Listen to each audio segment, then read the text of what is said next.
Okay, so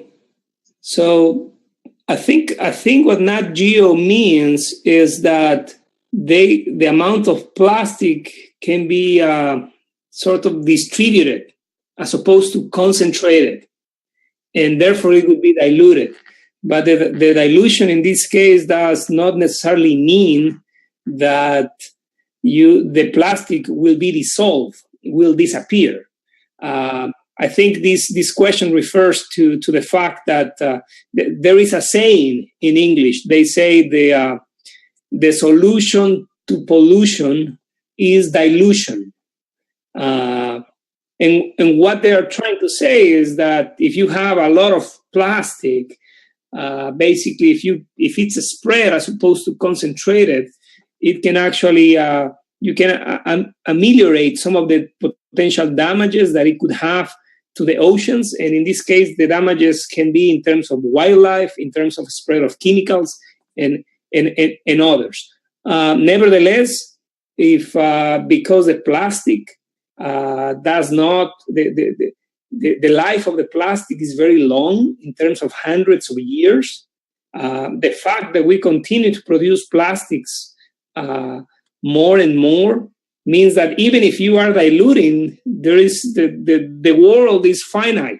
The oceans are finite. And so if we continue to put plastics in plastics, there might not be enough space to continue diluting anymore or spreading, because you are loading a huge amount of plastics on the oceans all the time. I think so. We need to search for alternatives to manage the plastics because diluting it's not a solution really. It's a temporary solution, if you wish.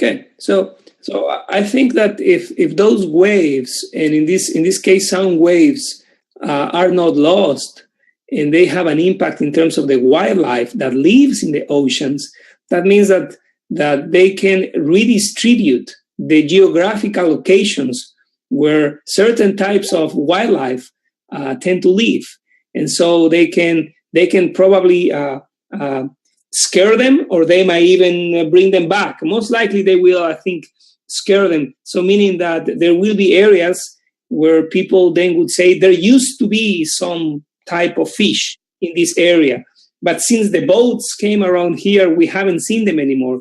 And the fact that the wildlife, the fish, may not be there anymore, might not necessarily be a physical damage, might be a function of, for example, sound waves, in the sense that they just get stressed, and as a function of the animals being stressed, they try to go somewhere else where they can be calm.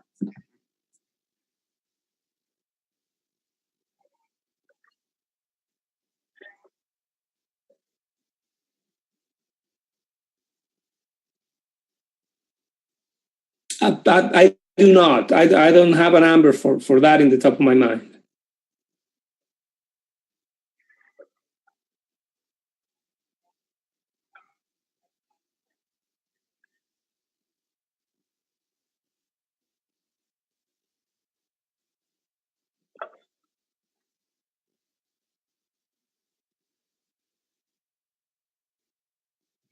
Okay, so what other alternatives could be considered for plastic bags? What people nowadays, it's very common here in the United States that when you buy something at the stores, the people that helps you put the groceries in the bags, they will ask you, is plastic okay? And you have the option of saying no, and then they will actually put the groceries in paper bags. So using paper bags could be options for that. Now, there's also some type of material that looks like plastic, but it actually disintegrates, decomposes much faster than plastic.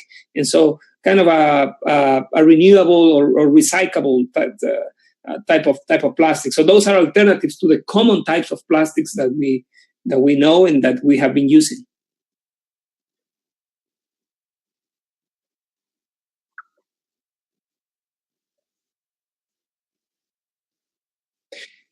These plastic bags, actually, I mean, you could reuse them. I mean, at home, that's what we do. When we come back from the stores, we bring so many plastic bags that after we unpack everything, we just put one plastic bag inside the other one. And then, and also now the supermarkets, if you go to the supermarket, you can give them back, all those plastic bags. I don't know what they do with them. Maybe they clean them and then they reuse them.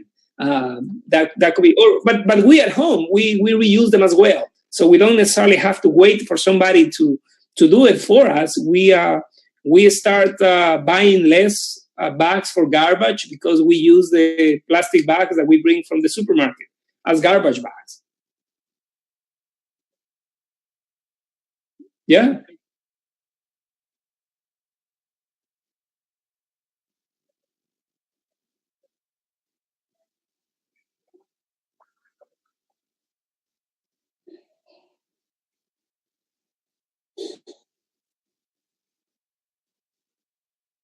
Okay, so the most oxygen is produced by species that live in the ocean. How this affects the lives of the humans? Okay, well, there is a lot of humans. We as humans, we use a lot the oceans for several reasons. It's not only fishing and it's not only gathering food. And the way we can gather food is because there's enough oxygen to so, but we also use it for entertainment. We also use those oceans. We want to see those clear waters, right, where we can actually go and swim, and we use it for entertainment as well. And so that certainly impacts human activity with reference to the use of the oceans. It's not only the food that we fish, but it's also the way we use the oceans for entertainment, for sailing, for moving things. If for example, a lack of oxygen in the ocean then results in a lot of dead fish, right? And the accumulation of dead fish, right? It becomes accumulation of organic matter. And if there's a lot of accumulation of organic matter, then actually the waters are going to be less navigable for ships. And to the point that algae grow as well, and so then it creates problems with transportation in the water. So the lack of oxygen causes several damages in terms of how we as humans use the oceans more than only fishing.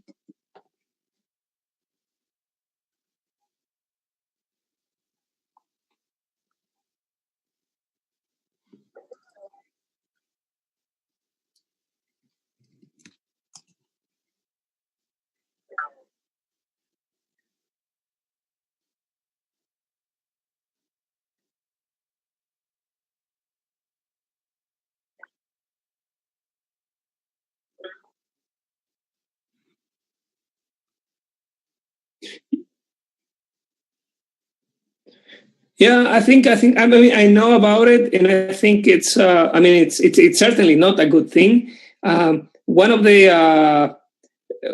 thing that I think about is I think in part this accumulation happened naturally because of the way the ocean currents behave, and so what we're seeing in there is just the natural result of what the oceans do and the wind do. And that's exactly the problem because it gets concentrated, and that's the way the marine winds and the waves happen in our world. So that's one of the parts that it's just it's unfortunate, but that's what actually nature has shown us that it's happening, and that's I don't think that anybody necessarily tried to put it in there on purpose, but it happens that the natural currents have determined that everything gets concentrated in those areas.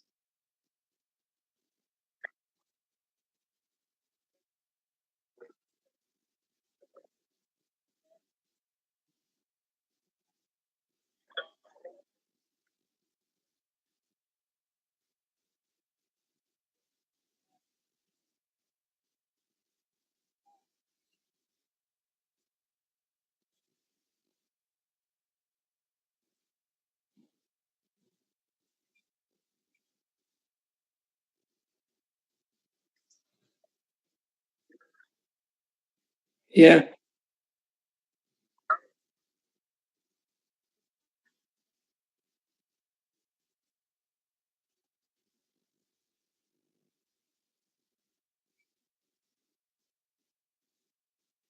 And maybe these, I mean, these zones, they naturally, these are just areas where the currents revolve, and therefore the garbage that was thrown maybe all around the world just gets concentrated in there. And so we all of us from several countries, we share this responsibility, as you mentioned. Yeah.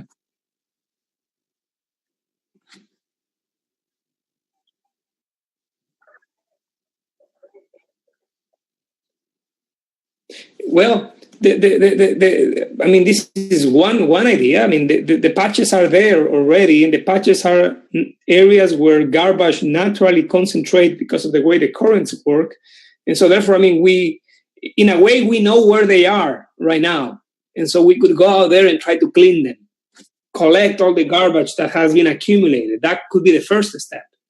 But then the second step is we have to try to avoid that, because over time, that's if we keep throwing garbage in the oceans, over time, we will see those patches again. And so the first step would be to go there now and clean them because we know where they are. And the second is, okay, well, let's prevent that this happens again.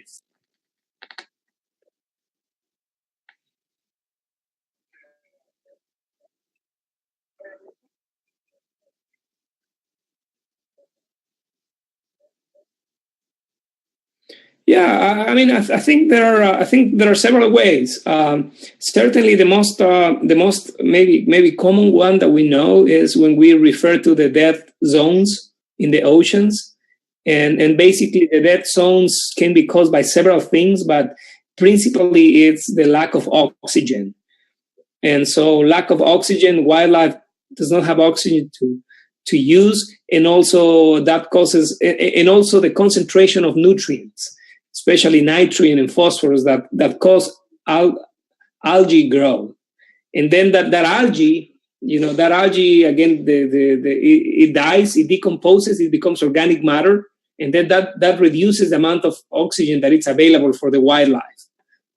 Yeah, so that's one of them. But there's also there's also chemical causes, right? Like for example, in countries when there are some spills of petroleum, spills of gasoline, we have seen those things happening in several places.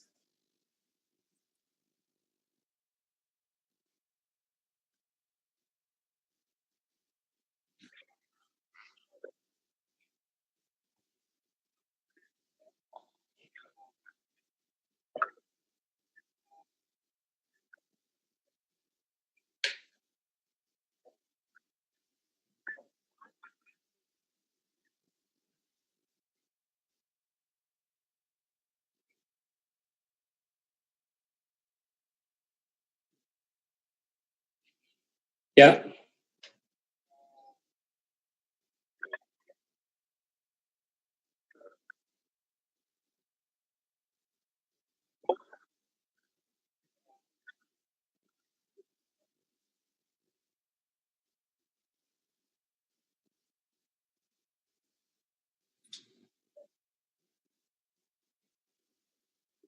Yeah, that's a very good point. If you yeah, that's a very good point. Also, it can be the physical damage. Maybe those animals, just by walking, they get stuck with pieces of plastic. They just get wrapped around, and so that's another one. So as you said, ingesting, eating it, but also physical damage from outside. So yeah, yeah.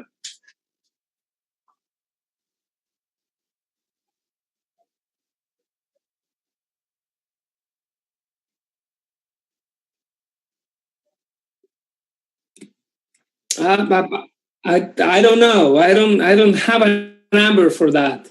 I hope that we don't. I hope that we, whatever number is out there, I hope that we can prevent it. So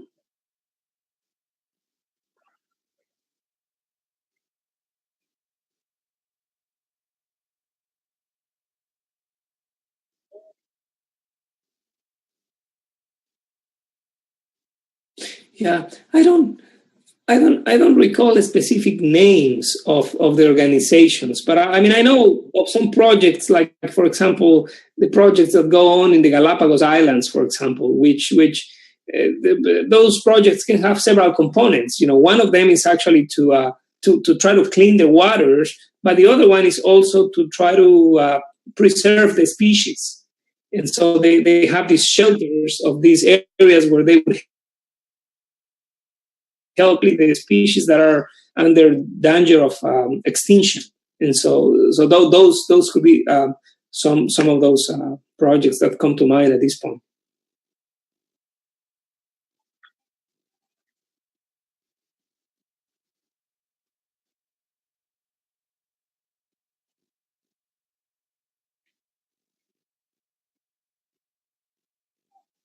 No,